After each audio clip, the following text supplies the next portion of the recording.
Hi, welcome to Dice Control Dojo. I'm Phil and I practice every day and share my tips so we can all get better at the casino. Join me today. We're at day 18, 18 days to go, and I want to talk about my practice double sessions this morning and then this afternoon on what this looks like since I've rolled a 50 count, which, by the way, that 50 roll, I want to talk a little bit about that at the end, so join me at the end. But I learned a lot yesterday from that roll. One is a dice control thrower is never going to throw for, it's going to be hard to throw over 100, 150 times. I was exhausted after 50 throws. I mean, just exhausted. The concentration and the things you have to do. My 7 at throw 50 was not a bad throw. It was just random. Once again, we're talking about the fact that no matter how good of a control thrower, it's still gambling. It's still decreasing the odds, and you're still going to have just as much of a chance of rolling for a long time as a random thrower.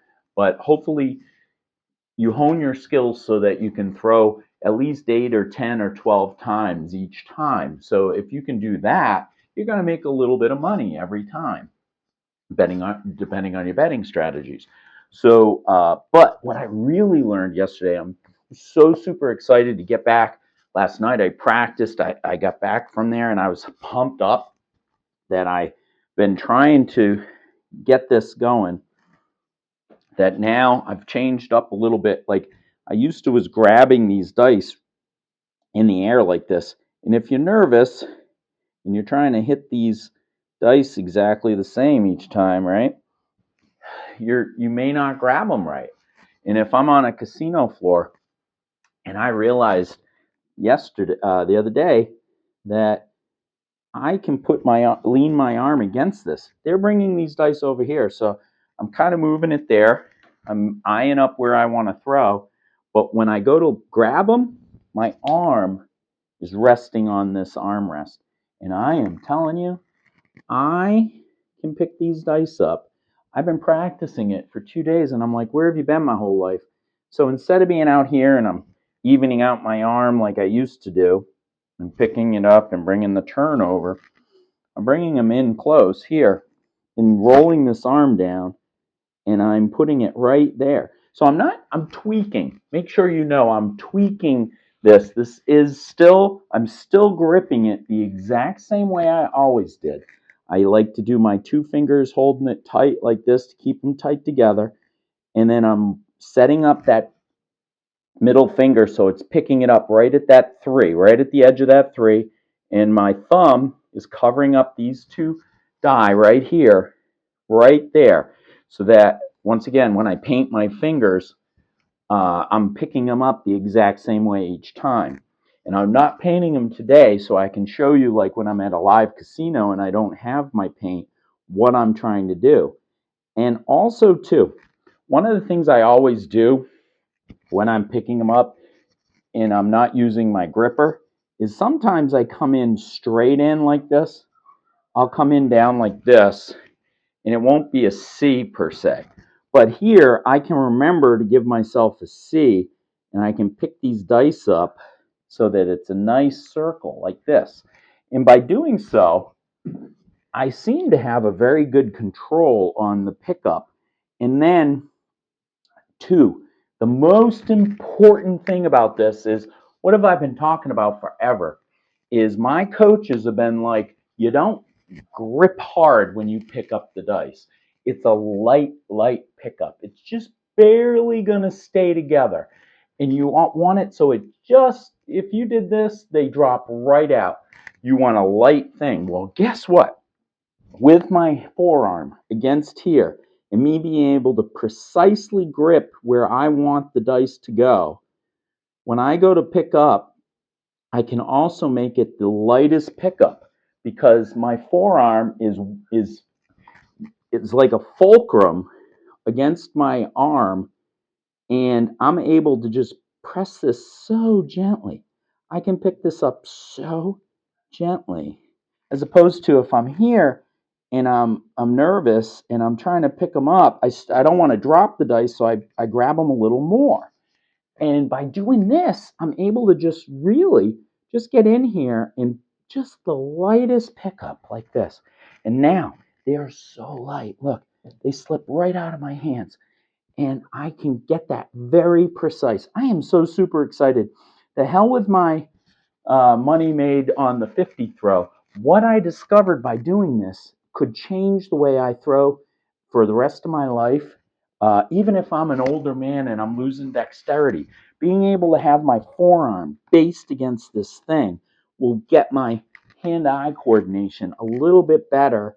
It gives me a better way of gripping. I can put my arm force on this bar so hard if I want to, so that I can make a nice light pickup.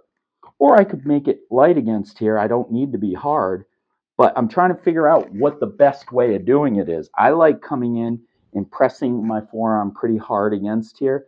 That way it seems to give me some very good muscle dexterity with my fingers when I'm doing this. Oh, I am so excited to practice this. I am double sessioning these. All I'm doing is working on my grip right now. I want to see how this works and plays out. So I want to make sure when I go to pick up these dice, they're nice and light, and my muscle memory is the exact same. So I am so super excited for this new variation of what my coaches and my friends and I have been discussing. I am hoping that this goes on to a 60, a 70, or an 80 throw, especially 18 days from now. So I'm excited about that. So while I'm practicing my new way of gripping, I wanted to talk about yesterday, also on the tipping session.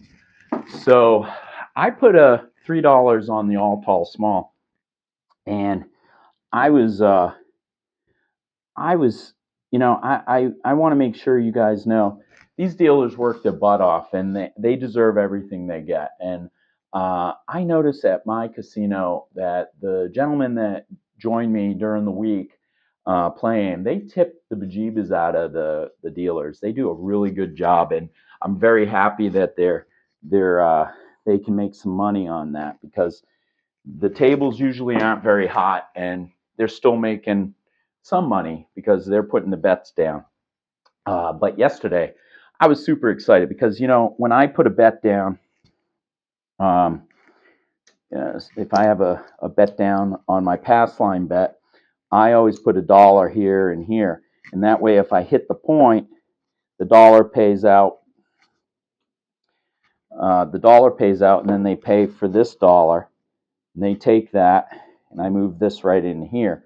That way it doesn't cost me anything as I move forward. It's player control, and my initial investment of $2 pays for itself. So yesterday I hit 4 points.